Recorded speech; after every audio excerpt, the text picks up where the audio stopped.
everyone, good day. Bersama Miss Fitra, hari ini kita akan belajar part of speech. Nah, part of speech bisa kita bilang juga sebagai kelas kata ya. Jadi kalau misalnya di bahasa Indonesia kita akan mengenal ada kata kerja, kemudian kata sifat, dan lain sebagainya. Di bahasa Inggris juga demikian, seperti itu. Nah, part of speech dalam bahasa Inggris itu biasanya disingkat dengan pancavit.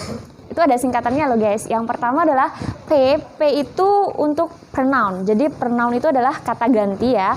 Kemudian A itu untuk adjektif atau bisa kita sebut sebagai kata sifat. Kemudian ada N, noun, yaitu kata benda. Kemudian ada C, conjunction, yaitu kata hubung.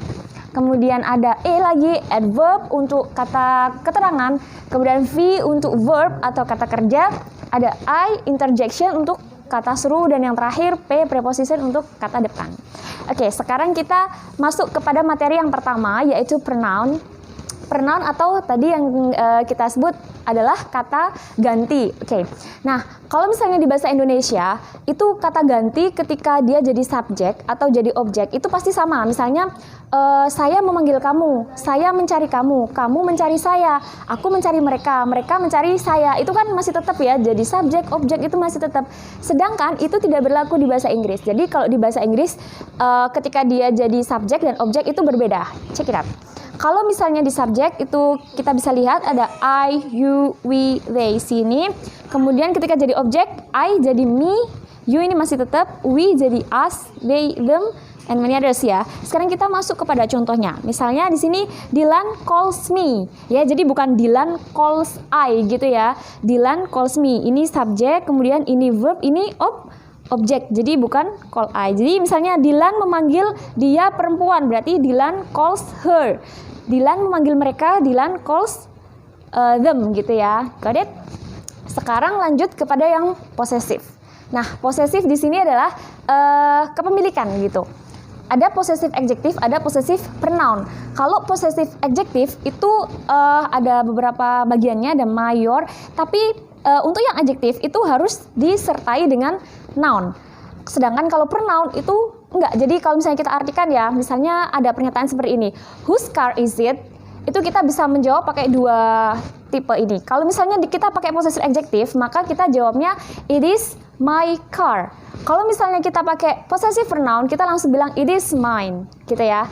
Sekarang kita masuk ke contoh yang lainnya. Contohnya di sini I like your car. Nah, di sini your ini kan masuk adalah possessive adjective sehingga harus disertai dengan noun. Jadi I like your car seperti itu. Kemudian misalnya ada contoh yang lain, kita pakai yang possessive pronoun. The car will be mine. Mobil itu akan menjadi milikku seperti itu ya. Oke, it is very easy. Kemudian yang terakhir di sini adalah di personal pronoun ada reflexive pronoun. Maksudnya reflexive pronoun adalah ketika kita menjelaskan bahwasanya itu adalah suatu hal yang kita lakukan dengan diri kita sendiri atau jadi perlakuan buat diri sendiri gitu ya. Jadi kayak misalnya dengan diriku sendiri, dengan dirimu sendiri, dengan diri kita sendiri, dengan mereka sendiri. Kita cek kepada contohnya. Yang pertama, I buy the car by myself. Jadi saya membeli mobil itu dengan diriku sendiri. Dengan misalnya dengan diriku sendiri itu maksudnya pakai uangku sendiri, aku membelinya sendiri. Jadi bukan yang beli ya aku sendiri, bukan bukan pamanku atau bukan kakakku dan lain sebagainya, tapi aku sendiri yang membelinya gitu. Selanjutnya kita akan beralih kepada pronoun yang selanjutnya, yaitu demonstrative pronoun atau kata petunjuk. Nah, di sini ada dua untuk yang tunggal sama jamak. Kalau yang tunggal ada this, kemudian that, untuk artinya ini, that itu ya. Terus kemudian untuk jamaknya kalau this, jamaknya adalah these, kemudian that, those gitu ya. Contohnya this book untuk yang tunggal dan these books untuk yang jamak. Oke. Sangat mudah sekali. Kemudian yang selanjutnya adalah ada indefinite pronoun atau kata ganti yang tidak jelas. Nah, kita pasti sering kan dengar kayak misalnya someone, somebody, something, anyone, anything, kemudian everyone, everybody, everything, no one, nobody, nothing gitu kan. Nah, yang perlu teman-teman ketahui bahwasanya indefinite pronoun ini bersifat tunggal gitu ya. Jadi misalnya someone gitu ya, someone knocks the door gitu ya. Jadi mereka pasti selalu tunggal seperti itu.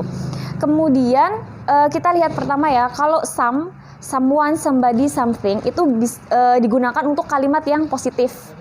Kemudian kalau misalnya any itu bisa digunakan untuk kalimat negatif atau interrogatif. Misalnya kalau misalnya interrogatif ya, anybody home gitu. Kemudian yang selanjutnya adalah every. Kalau every ini sangat aman sekali. Jadi dia bisa dalam bentuk kalimat positif, bisa dalam bentuk kalimat negatif atau interrogatif gitu. Nah selanjutnya no.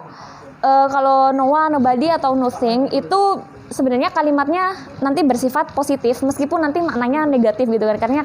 Karena kan nanti artinya tidak seorang pun, tidak ada sesuatu pun seperti itu ya. Nah, kemudian perlu kita ketahui juga bahwasanya misalnya apa sih bedanya misalnya kayak someone sama somebody gitu ya. Kalau one sama body itu bedanya kayak gini. Kalau misalnya someone itu kita udah tahu orangnya gitu. Maksudnya someone knocks the door gitu. Kemungkinan besar kita tahu orang itu siapa. Tapi kalau misalnya saya bilang somebody knocks the door, itu saya benar-benar nggak tahu, nggak ada bayangan siapa itu yang ngetuk pintu, benar-benar nggak ada bayangan seperti itu. Jadi kalau misalnya someone itu lebih spesifik, somebody bersifat lebih umum. You get it? Thank you.